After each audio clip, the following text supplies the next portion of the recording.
The power of stillness. How to stop reacting and start observing. Someone says something rude.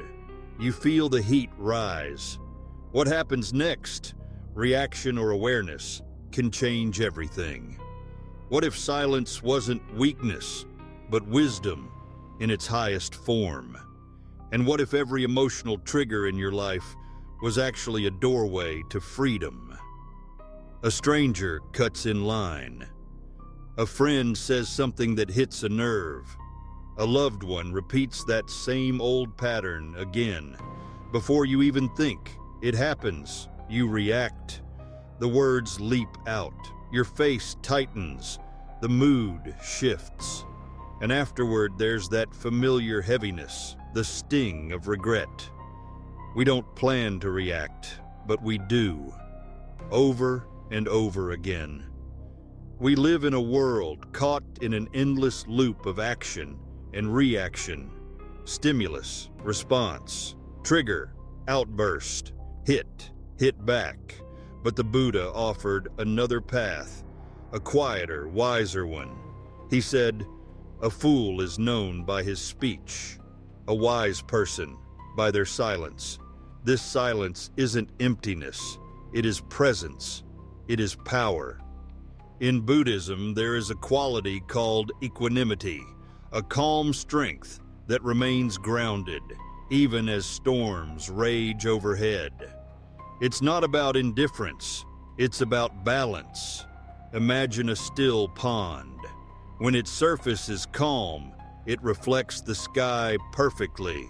But when stirred by the wind, the reflection shatters. Our mind is that pond.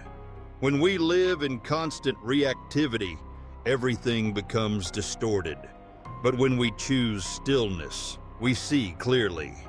A monk was once asked, "Why don't you respond when people insult you?"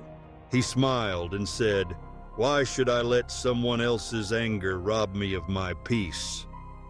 He didn't choose silence out of fear. He chose it from freedom.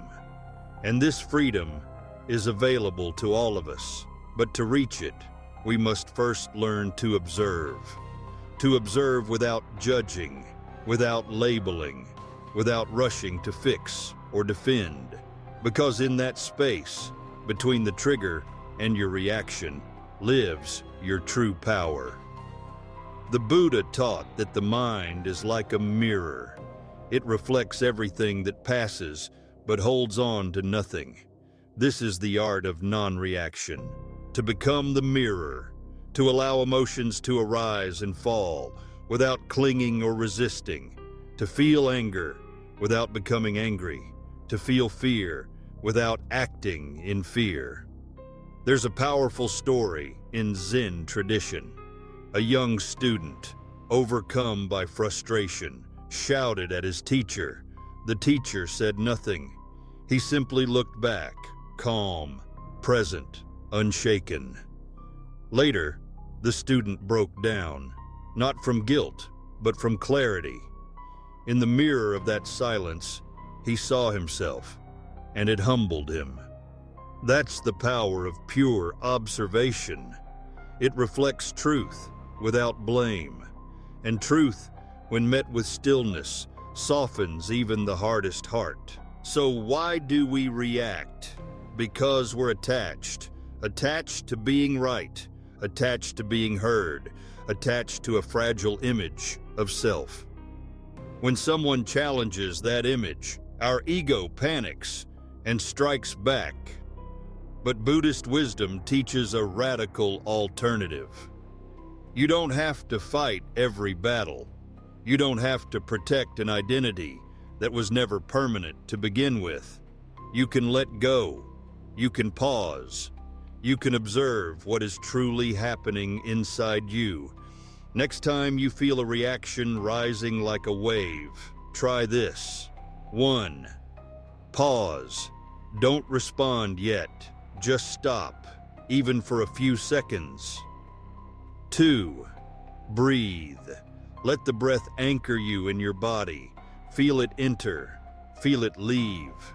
3. Name it. Silently acknowledge anger is here, fear is here. Naming the emotion weakens its grip.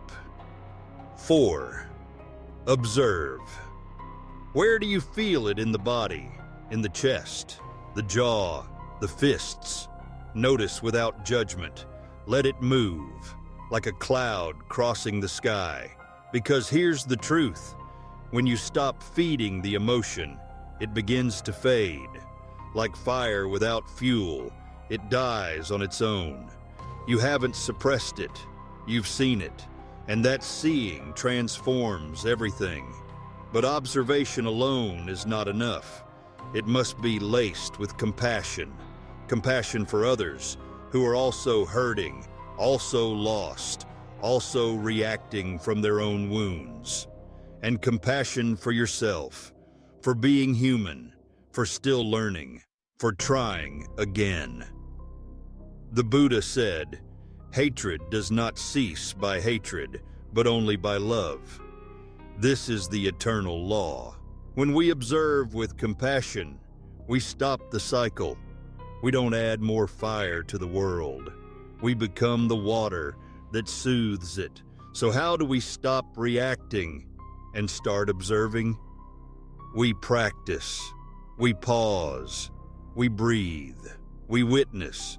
We choose stillness over noise, wisdom over pride, presence over performance.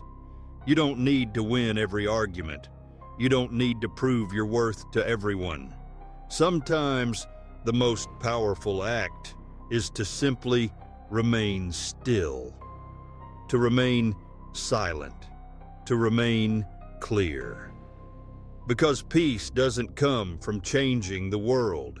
It comes from changing how you meet it. This week, when tension rises, let silence be your first language. Let your breath come before your words.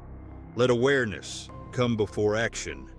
And if this message brought you even one moment of stillness, subscribe to Whispers Within. Together, we walk, not the loud path, but the deep one, the mindful one. One breath, one pause, one awakening at a time. Until next time, may you be the calm within the storm. May you be the watcher, not the wave. And may you remember, you are not here to react. You are here to see.